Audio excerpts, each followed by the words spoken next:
যি কোম্পানীয়ে গোটেই অনুষ্ঠান ছিংগাপুৰত আয়োজন কৰিলে সেই কোম্পানীত ইমান লাখ লাখ টকা কিয় দিছে আমিতো কেন্দ্ৰীয় চৰকাৰৰ পৰা গম পোৱা নাই বিদেশ মন্ত্ৰালয়ৰ পৰাতো আমি একো উত্তৰ পোৱা নাই যে তেওঁলোকে সদায় এটা বিশেষ কোম্পানী জনকে কিয় তেওঁলোকে লাখ লাখ টকা দিছে আৰু আমিতো সেই যে আসাম এছ'চিয়েশ্যনত কিছুমান ব্যক্তি আছে যি হিমন্ত বিশ্ব শৰ্মা ডাঙৰীয়া যথেষ্ট ঘনিষ্ঠ আজি তেওঁলোকৰ ওপৰত ক্লিন চিট বিদেশ মন্ত্ৰালয় কেন্দ্ৰীয় চৰকাৰ যে তেওঁলোকে যে পইচা দিছে চৰকাৰৰ ভিতৰত কোনোবা এজন ব্যক্তি আছে নেকি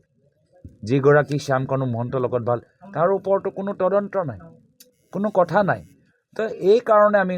বুজি পাইছোঁ যে ন্যায় তেওঁলোকে নিবিচাৰে জুবিন দাৰ চৰিত্ৰ হনন হোৱাটোহে বিচাৰে যাৰ ফলত আমি জুবিন দাৰ ভাল ভাল কথাবোৰ যে আমি পাহৰি যাওঁ জুবিন দা আমাক কি শিকাই গ'ল জুবিন দা আমাক কেনেদৰে প্ৰেৰণা দিলে জুবিন দা আমাক কেনেদৰে অসমৰ বাবে চিন্তা কৰিবলৈ আমাক সাহস দিলে সেইখিনি কথা যে পাহৰি যাওঁ তাৰ বাবে তেওঁলোকৰ চেষ্টা